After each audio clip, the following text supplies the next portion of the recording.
Bonjour tout le monde, je m'appelle Bing Xiang, je suis praticien en médecine traditionnelle chinoise. Euh, Aujourd'hui, j'aimerais bien vous discuter un sujet qu'on touche tous les jours depuis qu'on est jusqu'à notre mort, c'est l'aliment, alimentation, autrement dit, manger. On mange tous les jours, hein?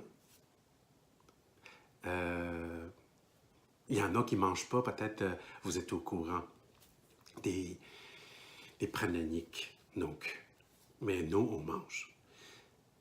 Mais est-ce qu'il y a différentes façons de manger? C'est juste que c'est un partage aujourd'hui, donc c'est une réflexion. Donc, on mangeait pour quoi? On mangeait pour vivre. Autrement dit, pas grand monde mangeait pour être malade. Mais on sait aussi que si on reculait couple de 100 ans, ou couple de 1000 ans,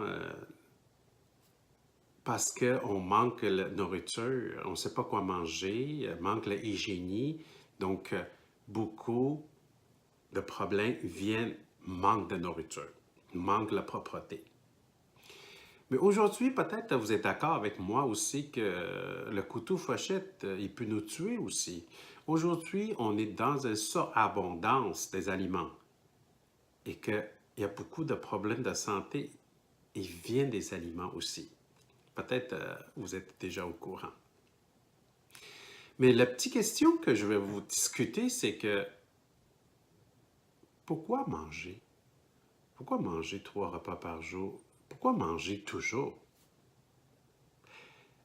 On peut imaginer, c'est que quelqu'un a acheté un terrain, il veut construire une maison. D'accord. Donc, au début, il va avoir beaucoup de camions de livraison pour livrer la matière construction. Ça rend les ciments, ça rend les briques, la 2x4, les JPOC, tout, le meuble, l'électroménager, etc. La maison est finie, construite, la maison est rénovée, la maison est installée, équipée. Mais les voisins, il y a quelque chose qu'ils ne comprennent pas. Pourquoi cette maison-là? Il y a toujours des camions qui livrent des matières construction. Voilà. Donc, vous pouvez imaginer un bébé. Un bébé, quand il est petit, il a besoin de manger parce qu'il a besoin de grandir, besoin de construire. C'est sûr, il a besoin d'énergie pour fonctionnel, mais construire, c'est très important. Et après, un petit enfant, un jeune adolescent, un adolescent, une jeune personne, donc jusqu'à peu près 24-25 ans, la croissance développée, finie. La croissance est finie de développer. Donc le corps, il est construit. Mais notre façon de manger n'est pas vraiment changée. On continue comme ça. Voilà, c'est là que j'aimerais vous discuter. Parce qu'après, on n'a pas vraiment besoin de construire. On a besoin d'entretien, on a besoin d'énergie pour fonctionnel. Est-ce que c'est possible qu'on mangeait toujours comme habituel? C'est sûrement dans votre entourage, vous pouvez voir les gens 40, 50, 60. Ah oui, ils mangent pareil comme quand ils avaient 20, 30, 40 ans. C'est là qu'on peut penser, est-ce qu'il y a beaucoup des aliments qu'on consomme, ça nous prend beaucoup d'énergie digérer et débarrasser et à les dépenser? Est-ce qu'on fait un détour? Donc, vous savez qu'il y a des usines qui fabriquaient des allumettes. Mais est-ce que vous êtes d'accord avec moi? Si c'est pour fabriquer un paquet d'allumettes, il faut faire fonctionner toute la machine, la chaîne de production, début jusqu'à la fin. Si c'est juste pour un paquet. Mais c'est plus payant, on sait tout le monde. Mais la façon qu'on consomme après le corps est fini de développer et on continuellement de consommer des aliments comme avant. Est-ce que c'est possible un peu trop? Est-ce que à différentes périodes de notre âge, on devrait consommer différemment, différents aliments? Est-ce que dans une année, on devrait consommer les aliments différents, l'année, différentes saisons, différentes périodes? Est-ce qu'on devrait consommer différents aliments aussi?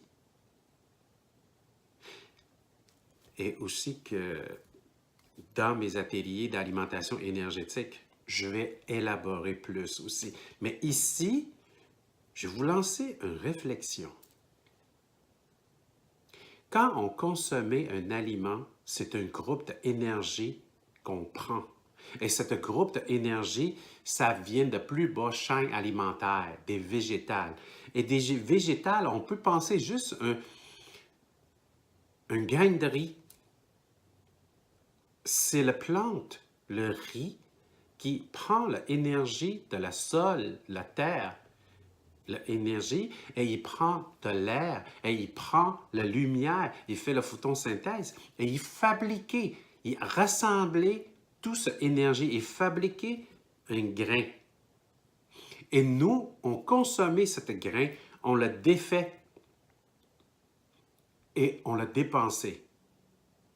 Donc, il y a des matières, peut-être, c'est pour renouveler, pour réparer. Mais ici, la quantité au quoi qu'on mange là-dedans, est-ce que c'est possible? Des fois, il y en a trop. Bref. Et j'attends l'opinion de tout le monde aussi. Et il y a une expression chinoise, on dit lancer une pierre pour attirer le jade. Et aussi, il y a une autre chose. Pourquoi on mangeait autant?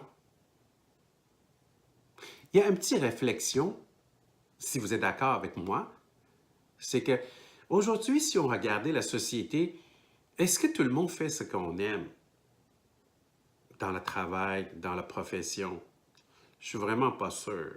Peut-être je pourrais presque dire plus que 75% des gens, il ne fait pas ce qui est passionné et il fait sa vocation. Donc à ce moment-là, peut-être donc notre vie est débalancée. Et si c'est débalancé, on a besoin de compenser pour redresser un peu relativement. Parce qu'on n'a pas fait ce qu'on aime. Mais qu'est-ce qu'on peut compenser et créer un effet immédiat pour avoir des hormones du bonheur? Manger, boire. C'est sûr qu'on pourrait voyager, on pourrait faire d'autres choses, mais manger et boire, c'est immédiat. On a besoin de ça pour compenser. Donc, il est déjà débalancé pour compenser. Mais ici, c'est pas soulagé. Donc, le meilleur, c'est comme ça, lever qu'est-ce qui descend. Non, maintenant, on en met. Mais tout ça, il renforçait le poids sur nous. C'est plus lourd, sans parler de poids, de physique. Imagine, comme le John Lennon, la chanson Imagine. Imagine qu'on a conscient qu'on n'a vraiment pas besoin de manger autant. Et les producteurs, ils n'ont pas besoin de produire autant. Et les aliments, ils peuvent trouver sa juste valeur. Et qu'on peut éviter tout ce gaspillage. On peut éviter tout ce transport et toute cette industrie. Et le monde, ça serait meilleur. Mais il y a beaucoup de monde, peut-être, n'est pas d'accord avec moi. Le gouvernement qui chargeait la taxe, les commerçants, ils attendent leur profit. Et que les gens, ils attendent la délicieuse nourriture pour compenser. C'est juste une réflexion. Et je vais aller préparer mon repas. Ici, là, prends soin de vous. À la prochaine!